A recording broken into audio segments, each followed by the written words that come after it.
بسم اللہ الرحمن الرحیم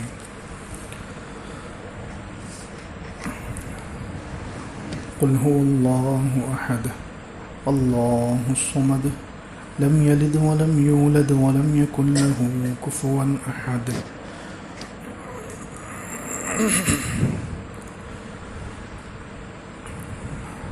آخر کی 10 صورتوں کے تفسیر کا سلسلہ الحمدللہ جاری ہے۔ آج سورۃ الاخلاص کی تفسیر ہے۔ یہ سورہ اخلاص اکثر مفسرین کے مطابق مکہ مکرمہ میں نازل ہوئی، مکی سورت ہے۔ اس سے پہلے سورہ لہب یا سورۃ المسد تھی، جس میں ابو لہب کی بربادی کا تذکرہ تھا، اور اس صورت میں اللہ رب العزت کی توحید، اللہ تعالیٰ کی شان بیان کی گئی ہے۔ گویا اس کی طرف اشارہ کیا گیا کہ ابو لہب جیسے دشمن کتنے بھی طاقتور ہوں، لیکن اللہ رب العزت اکیلا ایسی شان والا ہے کہ وہ ان دشمنوں کو ختم کر سکتا ہے۔ اللہ تعالیٰ کے علاوہ کوئی نہیں کر سکتا۔ اس لیے سورہ لہب اور سورہ مسد کے بعد سورۃ الاخلاص رکھی گئی ہے۔ سورۃ الاخلاص اس لیے کہتے ہیں کہ اس میں خالص توحید بیان ہوئی ہے، شرک کا مکمل توڑ کیا گیا، شرک کو گویا جڑ سے ختم کر دیا گیا۔ تمام قسم کا شرک جو دنیا میں پایا جاتا ہے، سب کی اللہ رب العزت نے تردید کی ہے، سب کا توڑ کیا ہے اس صورت میں۔ اس لیے اس کو سورۃ الاخلاص کہتے ہیں کہ یہ خالص توحید والی صورت ہے، یا اس وجہ سے کہ یہ انسان کے اندر اخلاص پیدا کرتی ہے، انسان کو صرف ایک اللہ کا بنا دیتی ہے، اس لیے اس کو سورۃ الاخلاص کہتے ہیں۔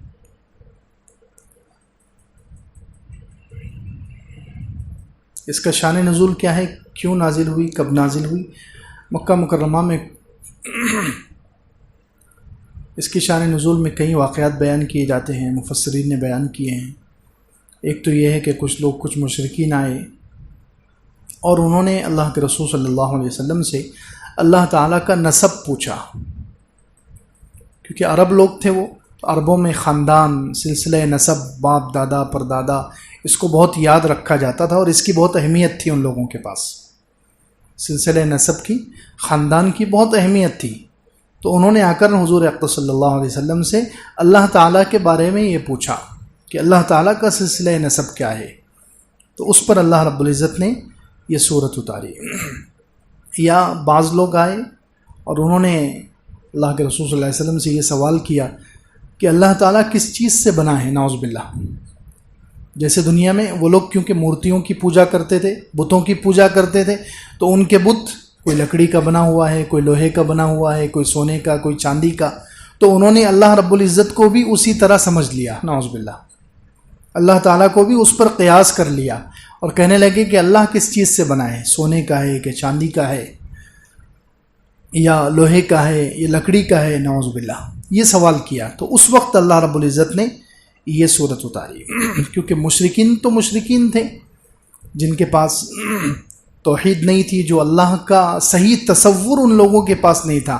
اس زمانے میں یہودی جو علم والے سمجھے جاتے تھے، یہودی جو اس زمانے میں علم والے سمجھے جاتے تھے، اہل کتاب تھے، وہ حضرت موسیٰ علیہ السلام کو ماننے والی قوم تھی، ان کے نزدیک بھی اللہ کا تصور اتنا بگڑ گیا تھا، اتنا انہوں نے اس کو بگاڑ دیا تھا کہ توریت کے جو آج کل 5 نسخے دنیا میں پائے جاتے ہیں،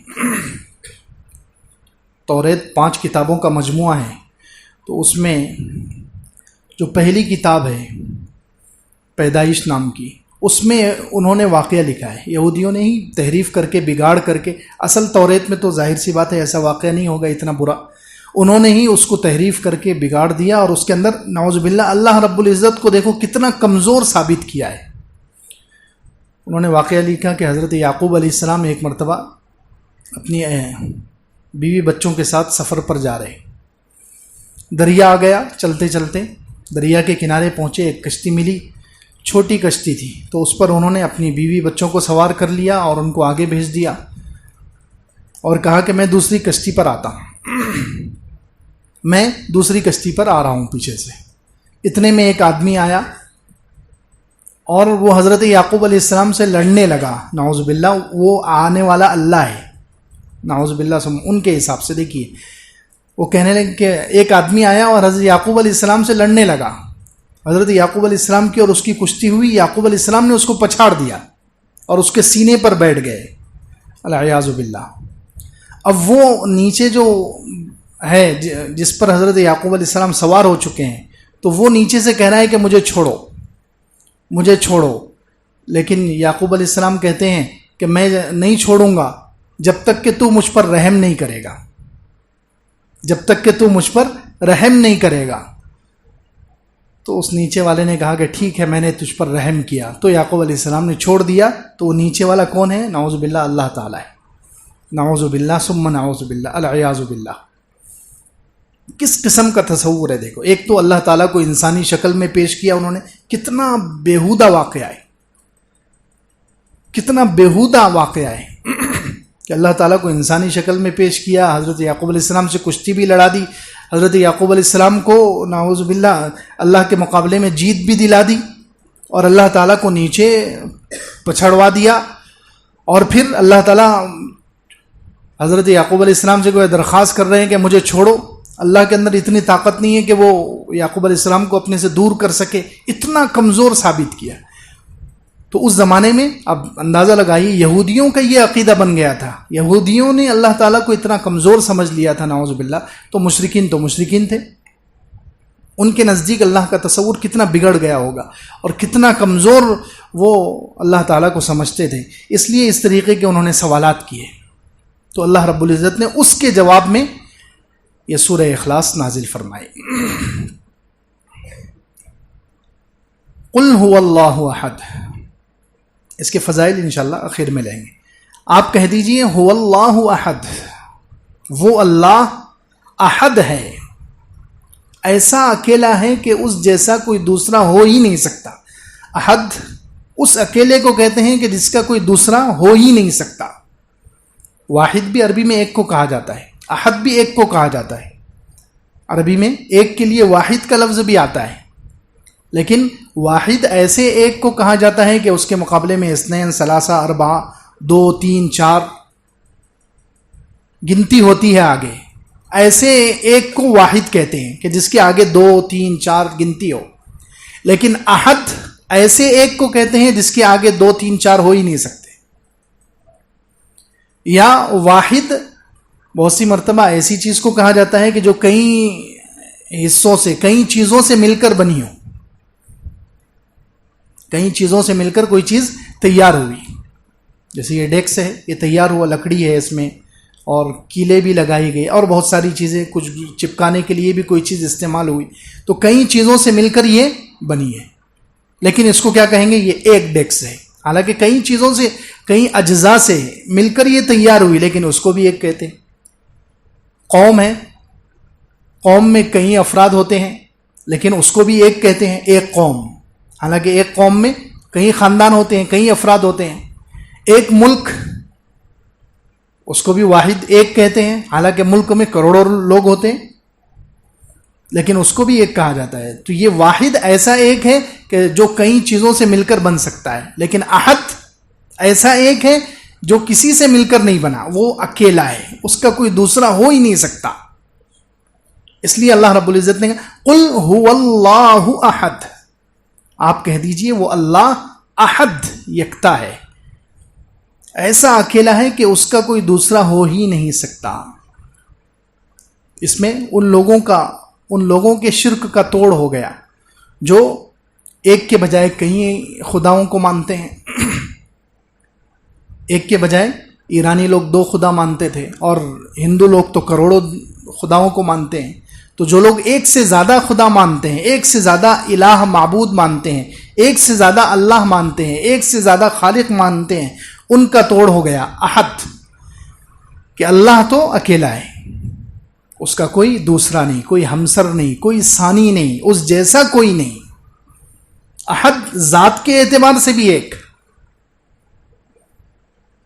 ذات کے اعتبار سے بھی ایک، اور بہت سارے لوگ صفات کے اعتبار سے اللہ کے ساتھ کسی کو شریک کرتے ہیں، صفات میں اللہ کے ساتھ کسی کو شریک کرتے ہیں. لیکن یہ احد کہہ کر ان لوگوں کا بھی توڑ ہو گیا کہ اللہ تعالیٰ جیسے ذات کے اعتبار سے اکیلا ہے، تو اللہ تعالیٰ کی جو صفات ہے وہ صفات بھی ایسی ہے کہ وہ کسی مخلوق میں نہیں پائی جا سکتی. اللہ کی جو صفات ہے وہ کسی مخلوق میں نہیں پائی جا سکتی. جیسے اللہ خالق ہے، پیدا کرنے والا، یہ صفت کسی مخلوق میں نہیں پائی. کوئی مخلوق پیدا نہیں کر سکتی، کوئی مخلوق پیدا نہیں، اللہ ہی پیدا کرنے والا ہے. کیسی مخلوقات اس نے پیدا کی ہے.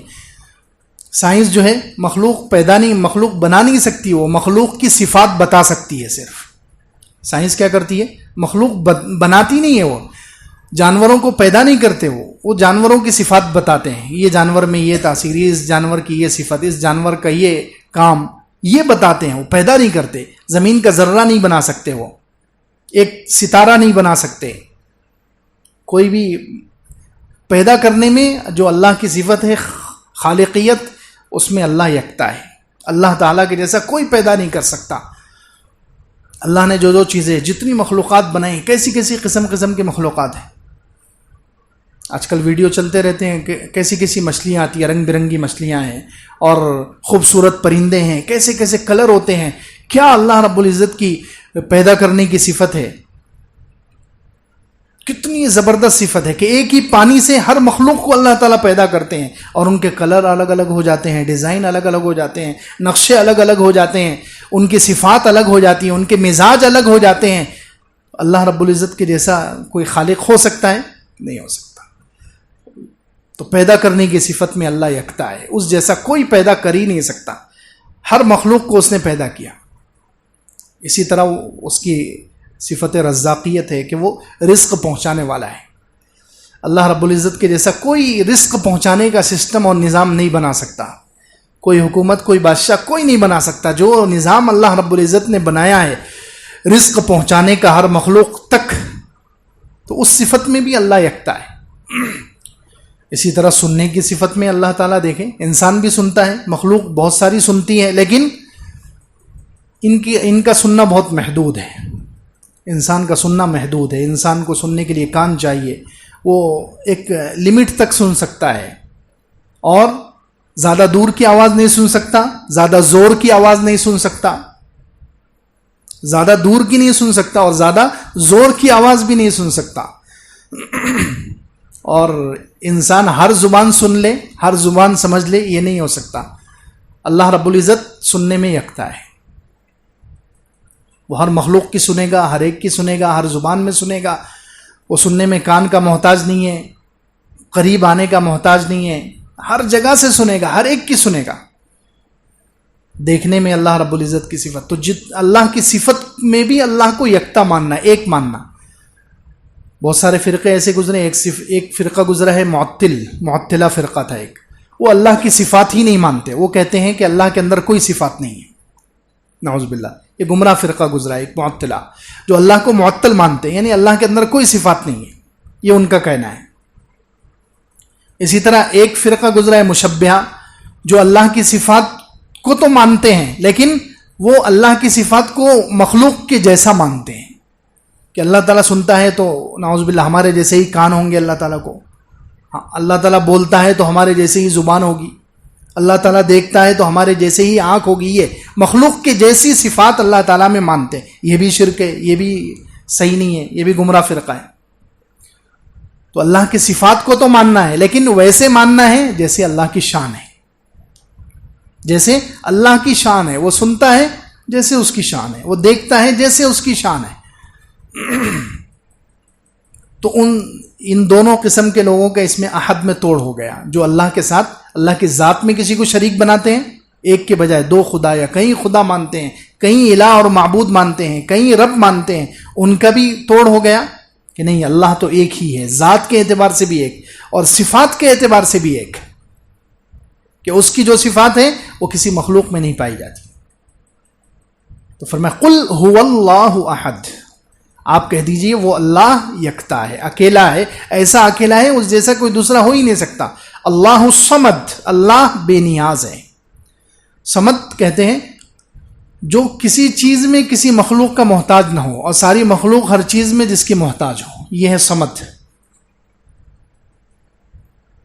جو کسی کام میں کسی کا محتاج نہ ہو اور مخلوق ہر کام میں اس کی محتاج ہو، یہ ہے صمد۔ تو اللہ صمد ہے، وہ کسی کا کسی چیز میں محتاج نہیں ہے، کسی کام میں وہ کسی مخلوق کا محتاج نہیں ہے۔ بہت سارے فرشتے استعمال کر رہے ہیں اللہ تعالیٰ، بارش پر فرشتے متعین ہیں، انسانوں کی حفاظت پر متعین ہیں، اعمال لکھنے پر متعین ہے، روح قبض کرنے پر متعین ہے، بہت سارے کاموں پر اللہ تعالیٰ نے فرشتوں کو مامور کیا ہے، فرشتوں کو متعین کیا ہے، لیکن اللہ رب العزت ان کا محتاج نہیں ہے۔ اللہ تعالیٰ نے کام پر لگایا ہے، لیکن اللہ تعالیٰ ان کا محتاج نہیں ہے۔ وہ نہ ہو تب بھی اللہ کا کام چلتا رہے گا، جب وہ نہیں تھے جب بھی اللہ تعالیٰ کے کام پورے ہوتے تھے، جب یہ ختم ہو جائیں گے تب بھی اللہ کے کام پورے ہوں گے۔ اللہ تعالیٰ ان کا محتاج، نہ فرشتوں کا محتاج ہے، نہ نبیوں کا، نہ ولیوں کا، نہ انسانوں کا، نہ کسی اور مخلوق کا۔ اللہ تعالیٰ بے نیاز ہے۔ بہت سارے لوگ مدد مانگنے میں اللہ کے ساتھ شریک کرتے تھے، استعانت میں، مدد مانگنے میں اللہ کے ساتھ شریک کرتے تھے کہ اللہ کے علاوہ کسی اور کو بھی مصیبت میں پکارتے تھے، اللہ کے علاوہ کسی اور کو بھی مشکلات دور کرنے والا سمجھتے تھے۔ تو ان کا توڑ ہو گیا اللہ الصمد، اللہ بے نیاز ہے۔ اللہ بے نیاز ہے، وہ کسی کا محتاج نہیں ہے کہ اس نے کام تقسیم کر دیے ہوں، کام زیادہ ہو گئے، لوگ زیادہ ہو گئے، مخلوق زیادہ ہو گئی، مصیبت زدہ زیادہ ہو گئے، بیمار زیادہ ہو گئے، تو چلو کچھ بیماروں کو آپ اچھا کر دو، کچھ مصیبت زدہ لوگوں کی آپ مصیبت دور کر دو، ایسا نہیں ہے۔ اللہ الصمد، اللہ بے نیاز ہے، وہ کسی کا محتاج نہیں ہے، وہ کسی کا محتاج نہیں ہے۔ ہر مسئلہ وہی حل کرتا ہے، ہر مصیبت وہی دور کرتا ہے، ہر کام وہی بناتا ہے۔ وہ کام بنانے میں، مصیبت دور کرنے میں، مشکلات حل کرنے میں کسی کی مدد نہیں لیتا، بے نیاز ہے وہ۔ اس کی شان بے نیازی کیسی عجیب ہے کہ نبی، انبیاء علیہ الصلوۃ والسلام جو اللہ کے اتنے قریبی ہوتے ہیں، اللہ کے اتنے مقرب ہوتے ہیں، اتنے محبوب بندے ہوتے ہیں، لیکن کبھی کبھی اللہ تعالیٰ کی شان بے نیازی کہ اللہ تعالیٰ ان کے بیٹوں کو ایمان سے محروم کر دیتا ہے، ان کی بیوی کو ایمان سے محروم کر دیتا ہے۔ یہی تو اللہ کی شان بے نیازی ہے۔ اللہ تعالیٰ بتاتے ہیں کہ میں محتاج نہیں ہوں۔ دنیا میں کوئی بادشاہ ہے، دنیا میں جو بادشاہ ہوتے ہیں وہ اپنے قریبی لوگوں کا بہت خیال رکھتے ہیں، قریبی لوگوں کو ناراض نہیں ہونے دیتے کہ یہ ناراض ہو گیا تو کہیں ایسا نہ ہو میری پارٹی ختم ہو جائے، کہ مجھے نقصان نہ پہنچائے۔ اس لیے لوگ ڈرتے ہیں، بڑے بڑے پاورفل ہو کر بھی وہ اپنے قریبی لوگوں سے ڈرتے ہیں کہ یہ ناراض نہیں ہونا چاہیے، لیکن اللہ رب العزت ایسا نہیں ہے۔ نبی کتنے قریبی ہیں اللہ تعالیٰ کے، لیکن حضرت نوح علیہ السلام کا بیٹا ایمان سے محروم ہو گیا، اللہ تعالیٰ کو کوئی ڈر نہیں کہ نوح علیہ السلام مجھے نقصان پہنچا دیں گے، نعوذ باللہ، نہیں۔ حضرت لوط علیہ السلام کی بیوی ایمان سے محروم ہو گئی، اللہ تعالیٰ کو کوئی خطرہ نہیں ہے۔ قوم سمود جیسی طاقتور قوم کو اللہ نے برباد کر دیا، ان کو عذاب سے ہلاک کر دیا، اور آگے اللہ تعالیٰ نے کیا فرمایا سورہ والشمس والضحیٰ میں کہ میں نے ان کو ہلاک کیا اور مجھے کوئی انجام کی کوئی فکر نہیں ہے۔ دنیا کے لوگ جو ہے جب کسی پر اٹیک، بادشاہ بھی ہو، وزیر اعظم بھی کسی پر حملہ کرتا ہے تو سوچ کر، کسی کو جیل میں ڈالے گا تو سوچ کر کہیں اس کے حامی، اس کے چاہنے والے مجھے نقصان نہ پہنچا دے، میرا تختہ نہ الٹ دے، ڈرتے ہیں۔ لیکن اللہ نے فرمایا وَلَا يَخَافُ عُقْبَاهَا، قوم سمود جیسی طاقتور قوم کو میں نے ہلاک کر دیا اور مجھے ان سے کوئی خطرہ نہیں ہے کہ وہ پلٹ کر وار کریں گے یا ان کے چاہنے والے مجھے کچھ نقصان پہنچائیں گے، نہیں، میں بے نیاز ہوں۔ اللہ الصمد، اللہ بے نیاز ہے، کسی کا محتاج نہیں ہے، وہ کسی سے نہیں ڈرتا ہے، وہ ہر کام اکیلا کرتا ہے، پہلے بھی، آج بھی اور ہمیشہ، وہ کسی کا محتاج نہیں رہے گا۔ تو اللہ الصمد، ان لوگوں کا، ان مشرکوں کا توڑ ہو گیا جو مدد میں اللہ کے ساتھ کسی اور کو شریک ٹھہراتے ہیں۔ اللہ نے فرمایا کہ نہیں، میں اکیلا مدد کرنے کے لیے کافی ہوں، میں اکیلا مسئلے حل کرنے کے لیے کافی ہوں، میں اکیلا مصیبتیں دور کرنے کے لیے کافی ہوں، میں اکیلا کام بنانے کے لیے کافی ہوں، میں بے نیاز ہوں، مجھے کسی کی ضرورت نہیں۔ اللہ الصمد، لم یلد ولم یولد، نہ اللہ سے کوئی پیدا ہوا، نہ اللہ کسی سے پیدا ہوا۔ لم یلد، نہ اللہ کا کوئی بیٹا ہے نہ اللہ کسی کا بیٹا ہے۔ اس میں بھی دو قسم کے مشرکین کا توڑ ہو گیا۔ جو لوگ حضرت عیسیٰ علیہ السلام کو یا حضرت عزیر علیہ السلام کو یا مشرکین فرشتوں کو اللہ کی بیٹیاں کہتے تھے، اور عیسائی لوگ حضرت عیسیٰ علیہ السلام کو اللہ کا بیٹا کہتے ہیں، یہودی لوگ حضرت عزیر علیہ السلام کو اللہ کا بیٹا کہتے ہیں، اللہ نے سب کا توڑ کر دیا۔ لم یلد، اللہ کا کوئی بیٹا نہیں، اللہ سے کوئی پیدا نہیں ہوا، اللہ سے کوئی پیدا نہیں ہوا، اللہ کا کوئی بیٹا نہیں ہے۔ بیٹا تو محتاج کو چاہیے، بیٹے کی ضرورت تو محتاج کو ہوتی ہے۔ کس کو ہوتی ہے؟ انسان چونکہ محتاج ہے، وہ بیٹا اس لیے چاہتا ہے کہ یا تو بیٹے سے میری شان بڑھے گی، بیٹے سے میری شان بڑھے گی، میری طاقت بڑھے گی، یا بڑھاپے میں وہ میرا سہارا بنے گا۔ اسی لیے آدمی اولاد چاہتا ہے، اولاد اسی لیے چاہتا ہے کہ میری شان بڑھے گی، میری طاقت بڑھے گی، یا یہ میرا سہارا بنے گا۔ اور اللہ رب العزت ان کمیوں سے پاک ہے۔ اللہ کو کیا ضرورت ہے اولاد کی؟ کیونکہ وہ کمزور ہی نہیں ہوتا، وہ جیسا طاقتور پہلے تھا آج بھی ہے اور ہمیشہ رہے گا۔ اللہ کی طاقت میں کوئی کمی نہیں ہے، اللہ کی طاقت میں کوئی کمزوری نہیں ہے، اللہ پر کوئی نقص نہیں آتا، اللہ کی طاقت کو زوال نہیں ہے، اس میں ضعف اور کمزوری آتی ہی نہیں ہے، تو اس کو کیا اولاد کی ضرورت ہے؟ لم یلد، اللہ سے کوئی اولاد پیدا نہیں ہوئی، اللہ سے کوئی پیدا نہیں ہوا۔ تو عیسائیوں کا بھی توڑ ہو گیا، یہودیوں کا بھی توڑ ہو گیا، مشرکوں کا بھی توڑ ہو گیا جو اللہ کی اولاد مانتے ہیں۔ تو اللہ نے فرمایا لم یلد، اللہ سے کوئی پیدا نہیں ہوا، اللہ کی کوئی اولاد نہیں ہے، کیونکہ اولاد تو محتاج کو ہوتی ہے، اولاد کی ضرورت محتاج کو ہوتی ہے۔ میں تو محتاج نہیں ہوں، میں بے نیاز ہوں، میں طاقتور ہوں، میں کمزور نہیں ہوں، ہر کمزوری سے پاک ہوں، تو مجھے اولاد کی کیا ضرورت ہے؟ لم یلد ولم یولد، اللہ کی کوئی اولاد نہیں، اللہ سے کوئی پیدا نہیں ہوا، اور اللہ بھی کسی سے پیدا نہیں ہوا۔ اس میں بھی توڑ ہو گیا کچھ مشرکوں کا کہ عیسائی لوگ حضرت عیسیٰ علیہ السلام کے بارے میں کہتے تھے ان اللہ هو المسیح ابن مریم، اللہ وہی عیسیٰ ابن مریم ہے، عیسیٰ ابن مریم ہی اللہ ہے، نعوذ باللہ۔ یہ چھٹے پارے میں اللہ تعالیٰ نے کہا لقد کفر الذین قالوا، وہ لوگ کافر ہو گئے جنہوں نے کہا ان اللہ هو المسیح ابن مریم، اللہ وہ عیسیٰ ابن مریم ہی ہے۔ یہ بھی تھے اور بہت سارے مشرکین تھے پہلے زمانے میں جو جنات کو خدا مانتے تھے۔ تو اللہ تعالیٰ نے ایک اصول بیان کیا وَلَمْ یولد، ایک اصول یاد رکھو کہ جو بھی کسی سے پیدا ہوتا ہے وہ خدا نہیں ہو سکتا، جو بھی کسی سے پیدا ہوتا ہے وہ خدا نہیں ہو سکتا، وہ اللہ نہیں ہو سکتا۔ اللہ اسی لیے ہے کہ وہ کسی سے پیدا نہیں ہوا، کیونکہ جو کسی سے پیدا ہوتا ہے وہ ایک دن مرے گا بھی، اور یہ کمزوری ہے، اور اللہ ہر قسم کی کمزوری سے پاک ہے۔ وَلَمْ یولد، اللہ کسی سے پیدا نہیں ہوا۔ تو اس میں ان مشرکوں کا توڑ ہو گیا جو حضرت عیسیٰ علیہ السلام کو خدا بناتے ہیں، کبھی حضرت مریم کو خدا بناتے ہیں، کبھی مشرکین جو ہے جنات وغیرہ کو خدا بناتے تھے کہ یہ اللہ ہے۔ تو اللہ تعالیٰ نے اصول بیان کر دیا کہ یہ کسی سے پیدا ہوئے، ان کے ماں باپ ہیں۔ حضرت عیسیٰ علیہ السلام کی ماں ہے، حضرت مریم کے تو ماں باپ دونوں ہیں، اور جتنے جنات ہیں ان کی بھی ماں باپ ہوتے ہیں۔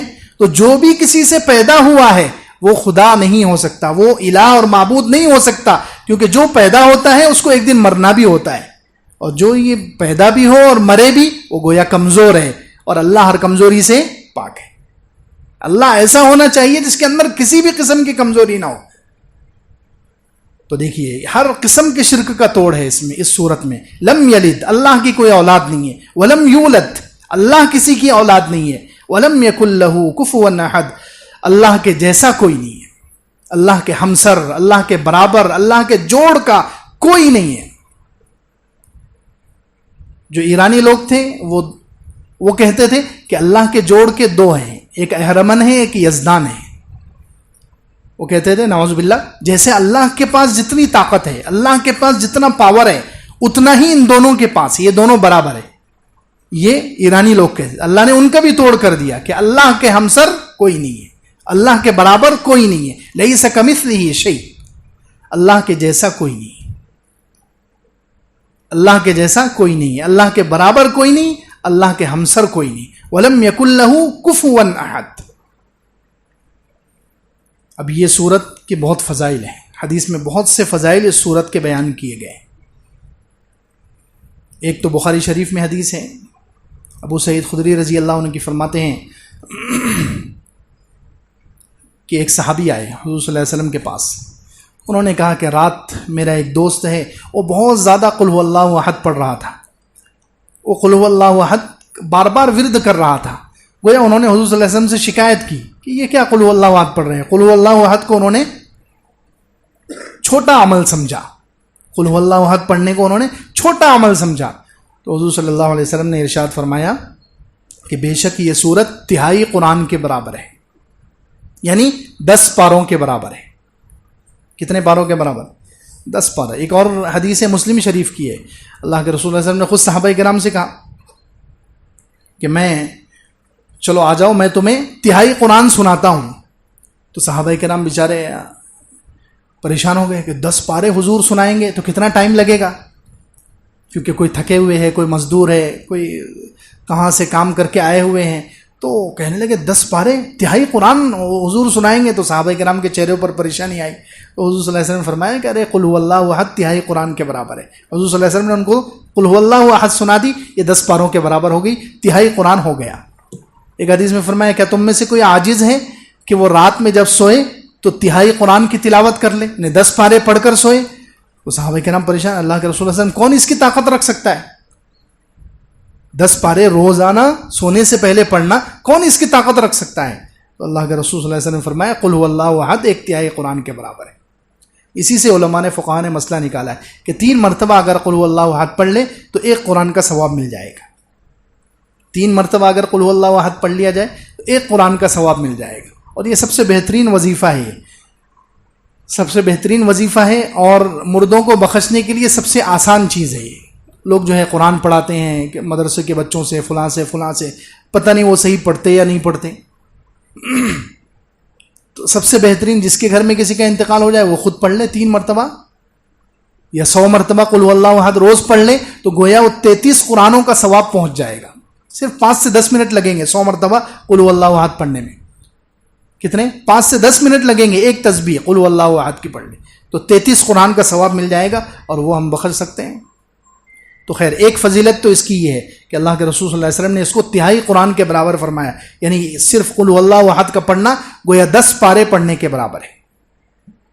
دوسری فضیلت حضرت عائشہ رضی اللہ عنہ کی روایت ہے، یہ بھی مسلم میں ہے کہ اللہ کے رسول صلی اللہ علیہ وسلم نے ایک مرتبہ جہاد کے لیے ایک جماعت کو روانہ کیا. صحابہ کرام کی ایک جماعت کو روانہ کیا، ان پر ایک شخص کو امیر بنایا. اب وہ شخص جو ہے ہر رکعت میں قل هو اللہ احد پڑھتے تھے، امیر تھے وہ. اب وہ نماز پڑھا رہے ہیں صحابہ کرام کو جتنے ان کے ساتھ تھے، تو وہ ہر رکعت میں قل هو اللہ احد پڑھ رہے ہیں، ہر رکعت میں قل هو اللہ احد پڑھ رہے ہیں. یعنی سورہ فاتحہ پڑھتے تھے، اس کے بعد کوئی سورت پڑھتے تھے اور آخر میں قل هو اللہ احد پڑھ کر رکوع کرتے تھے. تو صحابہ کرام پریشان، لیکن امیر تھے، ان کو کیا کہیں گے، وہ امیر کو کیا بولیں گے؟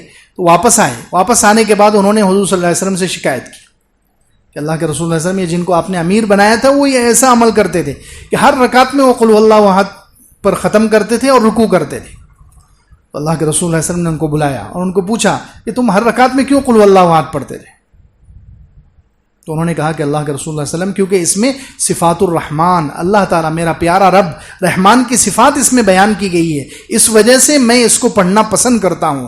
تو اللہ کے رسول صلی اللہ علیہ وسلم فرمایا کہ اس کو خوشخبری سنا دو کہ تجھے اس صورت سے محبت ہے تو اللہ کو بھی تجھ سے محبت ہے. یعنی یہ صورت ایسی ہے کہ اللہ کی محبت انسان پر واجب کر دیتی ہے، اللہ اس سے محبت کرنے لگتا ہے جو اس صورت سے محبت کرتا ہے. یہ دوسری فضیلت. اسی طرح ایک اور فضیلت وہ بخاری شریف کی حدیث ہے. کلثوم بن حدم ایک صحابی تھے، کلثوم بن حدم رضی اللہ عنہ، یہ مشہور صحابی ہیں. اللہ کے رسول صلی اللہ علیہ وسلم جب ہجرت کر کے تشریف لائے، مکے سے مدینے آئے، تو مدینے میں قباء میں سب سے پہلے 14 دن جو قیام فرمایا ان کے گھر پر حضور صلی اللہ علیہ وسلم ٹھہرے تھے، کلثوم ابن حدم رضی اللہ عنہ. تو حضور صلی اللہ علیہ وسلم کچھ پریشان رہتے تھے. شروع میں جب قباء میں آئے تو 14 دن وہاں قیام کیا ان کے گھر پر، تو کچھ پریشان رہتے تھے، چہرے پر کچھ فکر کے آثار تھے. تو انہوں نے ایک دن پوچھا کہ اللہ کے رسول صلی اللہ علیہ وسلم کیا بات ہے، ہماری خدمت میں کوئی کمی ہے؟ آپ کیوں پریشان رہتے ہیں؟ ہم سے کوئی تکلیف پہنچ رہی ہے آپ کو؟ آپ کی پریشانی کی وجہ کیا ہے؟ آپ فکر مند نظر آتے ہیں. تو اللہ کے رسول صلی اللہ علیہ وسلم نے ارشاد فرمایا کہ میں چاہتا ہوں کہ یہاں مسلمان ایک ساتھ نماز پڑھیں. اب وہاں مسلمان الگ الگ گھروں میں ٹھہرے ہوئے تھے اور الگ الگ نماز پڑھتے تھے گھروں میں. میں چاہتا ہوں کہ سارے مسلمان ایک جگہ کوئی مسجد بن جائے اور وہاں سب مل کر نماز پڑھیں. تو کلثوم ابن حدم رضی اللہ عنہ یہی صحابی ہے, انہوں نے اپنی زمین پیش کی مسجد قباء کے لیے. مسجد قباء ان کی زمین پر بنائی گئی. اللہ کے رسول صلی اللہ علیہ وسلم نے خود اس کی بنیاد رکھی, وہ مسجد بنائی گئی. پھر وہ کلثوم ابن حدم رضی اللہ عنہ چونکہ اس قباء کے ایریے کے قباء کے علاقے کے سب سے پرانے اور متقی پرہیزگار صحابی تھے. وہ اب ظاہر سی بات ہے حضور صلی اللہ علیہ وسلم جس کے گھر میں ٹھہرے تو وہ کتنا بڑا آدمی ہوگا. حضور صلی اللہ علیہ وسلم 14 دن جس گھر میں قیام فرمائے تو ظاہر سی بات ہے وہ ان کا درجہ, ان کا مقام, ان کا تقوی اور طہارت کا کیا کہنا. تو ان کو ہی امام بنا دیا. حضور صلی اللہ علیہ وسلم تو آگے مدینے چلے گئے اور بعد میں یہی امام بن گئے. ان کی بھی عادت تھی کہ جب بھی وہ نماز پڑھاتے تو قل هو اللہ احد ضرور پڑھتے. جب بھی وہ نماز پڑھاتے قل هو اللہ احد ضرور پڑھتے. کوئی سورت پڑھتے اس کے بعد قل هو اللہ احد پڑھ کر رکوع کرتے. تو پیچھے جو صحابہ تھے مقتدی وہ کہنے لگے کہ آپ قل هو اللہ احد پوری مکمل سورت ہے, یا تو آپ صرف قل هو اللہ احد پڑھ کے رکوع کر لو, یا پھر جو دوسری سورت پڑھا رہے ہیں اس پر ہی رکوع کر لو. قل هو اللہ احد ہمیشہ ملانے کی کیا ضرورت ہے. تو انہوں نے کہا کہ نہیں, میں تو ایسی ہی نماز پڑھاتا ہوں, ایسی ہی امامت اگر آپ کو منظور ہے تو ٹھیک ہے, نہیں تو میں امامت چھوڑ دوں گا. لیکن جو صحابہ تھے ان کو معلوم تھا کہ ان کا مقام کتنا اونچا ہے, وہ ان کے علاوہ کسی کو امام بنانے پر تیار بھی نہیں تھے, لیکن ان کو سمجھانا بھی ہے کہ قل هو اللہ احد کیوں پڑھ رہے. تو انہوں نے جا کر حضور صلی اللہ علیہ وسلم سے شکایت کی.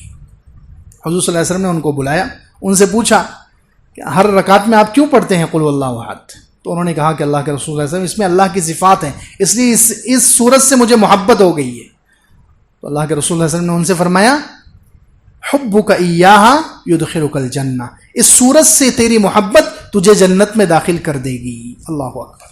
یعنی یہ صورت کو جو محبت کرتا ہے, جو بار بار پڑھتا ہے, یہ صورت ایسی ہے اس کو جنت میں پہنچا کر رہے گی, جنت میں داخل کر دے گی. ایک روایت میں تو ماضی کے صیغے کے ساتھ اللہ کے رسول صلی اللہ علیہ وسلم فرمایا ادخلک الجنہ, اس صورت نے گویا جنت میں تجھے داخل کر دیا. اتنی بہترین صورت ہے یہ کہ جو اس سے محبت کرے گا اس کی جنت گویا پکی ہے. ایک فضیلت یہ ہے کہ یہ جنت کو واجب کرنے والی صورت ہے, جنت کو واجب کرنے والی صورت ہے. اسی طرح ایک اور روایت میں ہے, حضرت ابو ہریرہ رضی اللہ عنہ کہتے ہیں کہ میں اور حضور صلی اللہ علیہ وسلم ایک شخص کے پاس سے گزرے, وہ شخص کیا پڑھ رہا ہے, قل هو اللہ احد پڑھ رہا تھا. حضور صلی اللہ علیہ وسلم نے ارشاد فرمایا کہ واجب ہو گئی. حضرت ابو ہریرہ رضی اللہ عنہ پوچھتے ہیں کہ اللہ کے رسول صلی اللہ علیہ وسلم کیا واجب ہو گئی. تو اللہ کے رسول صلی اللہ علیہ وسلم نے فرمایا جنت واجب ہو گئی, جنت واجب ہو گئی. اسی طرح دارمی میں ایک روایت ہے حضرت سعید بن المسیب رحمۃ اللہ علیہ کی, وہ روایت کرتے ہیں کہ حضرت عمر رضی اللہ عنہ اس مجلس میں بیٹھے ہوئے ہیں, حضور صلی اللہ علیہ وسلم بھی بیٹھے ہوئے ہیں. تو حضور اقدس صلی اللہ علیہ وسلم نے ارشاد فرمایا کہ جو 10 مرتبہ قل هو اللہ احد پڑھ لے تو اللہ تعالیٰ جنت میں اس کے لیے ایک محل بنائیں گے, جنت میں اس کے لیے ایک محل بنائیں گے. تو حضرت عمر رضی اللہ عنہ نے کہا کہ اللہ کے رسول صلی اللہ علیہ وسلم اگر ایک مرتبہ پڑھنے پر اللہ تعالیٰ 10 مرتبہ پڑھنے پر جنت میں ایک محل, تو ہم تو 10 مرتبہ پڑھتے جائیں گے اور کئی محل بنوا دیں گے. تو اللہ کے رسول صلی اللہ علیہ وسلم فرمایا کہ اللہ تعالیٰ کی ذات بھی بہت بڑی ہے, تم جتنا پڑھتے جاؤ گے اللہ تعالیٰ اتنا دیتے جائیں گے, اللہ کے پاس کوئی کمی نہیں ہے. تو یہ بھی اس کی ایک فضیلت ہے کہ 10 مرتبہ پڑھنے پر ایک محل جنت میں تیار ہو جاتا ہے. اسی طرح اس سورہ اخلاص کو زیادہ پڑھنے سے انسان کے اندر عاجزی بھی پیدا ہوتی ہے. حضرت ابو ذر رضی اللہ عنہ کی روایت ہے, ایک مرتبہ حضرت جبرائیل علیہ الصلوۃ والسلام حضور اقدس صلی اللہ علیہ وسلم کے پاس بیٹھے ہوئے گھر میں. حضرت جبرائیل علیہ السلام حضور صلی اللہ علیہ وسلم سے باتیں کر رہے ہیں, اتنے میں حضرت ابو ذر آ گئے اور حضرت ابو ذر نے آ کر دروازہ کھٹکھٹایا. حضرت ابو ذر نے دروازہ کھٹکھٹایا تو حضرت جبرائیل علیہ السلام نے کہا کہ آپ کے دروازے پر ابو ذر آئے ہیں, آپ کے دروازے پر ابو ذر آئے ہیں. تو اللہ کے رسول صلی اللہ علیہ وسلم نے پوچھا کہ تم فرشتے ہو اور تم ابو ذر کو کیسے پہچانتے ہو, کیونکہ حضرت ابو ذر کو اتنے, یعنی حضرت عمر, حضرت ابو بکر, یہ جو عشرہ مبشرہ ہیں ان کے بعد بھی بہت پیچھے درجے کے صحابی ہیں, تو تم ان کو کیسے پہچانتے ہو. تو حضرت جبرائیل علیہ السلام نے کہا کہ وہ جتنے زمین پر مشہور ہیں اس سے زیادہ آسمانوں میں مشہور ہیں, جتنے زمین پر مشہور ہیں وہ اشہر عندنا منہ عندکم, آپ کے پاس جتنے مشہور ہیں اس سے زیادہ وہ آسمانوں میں مشہور ہیں. تو اللہ کے رسول صلی اللہ علیہ وسلم نے پوچھا بماذا نال هذه الفضیلہ, یہ فضیلت ان کو کیسے حاصل ہو گئی. تو دو صفات کی وجہ سے. حضرت جبرائیل علیہ السلام نے کہا ایک تو لصغرہ فی نفسہ، وہ اپنے آپ کو سب سے چھوٹا سمجھتے ہیں، سارے مسلمانوں میں اپنے آپ کو سب سے حقیر، سب سے چھوٹا سمجھتے ہیں. اور دوسرے وکثرت قراءتہ قل هو اللہ احد، قل هو اللہ احد بہت پڑھتے ہیں. تو دیکھیں قل هو اللہ احد پڑھنے سے عاجزی بھی انسان کے اندر پیدا ہوتی ہے. تو یہ بہت مبارک صورت ہے، بہت بہترین صورت ہے. اس کو پڑھنا چاہیے، وظیفہ بنا لینا چاہیے، روزانہ 100 مرتبہ یا 200 مرتبہ 313 مرتبہ اس کا معمول بنانا چاہیے. زیادہ سے زیادہ پڑھنا چاہیے. یہ اپنے لیے بھی فائدہ مند ہے اور جو مرحومین ہیں ان کے لیے بھی بہترین صورت ہے. اس لیے زیادہ سے زیادہ اس سے تعلق جوڑنا چاہیے. اللہ تعالی ہم سب کو عمل کی توفیق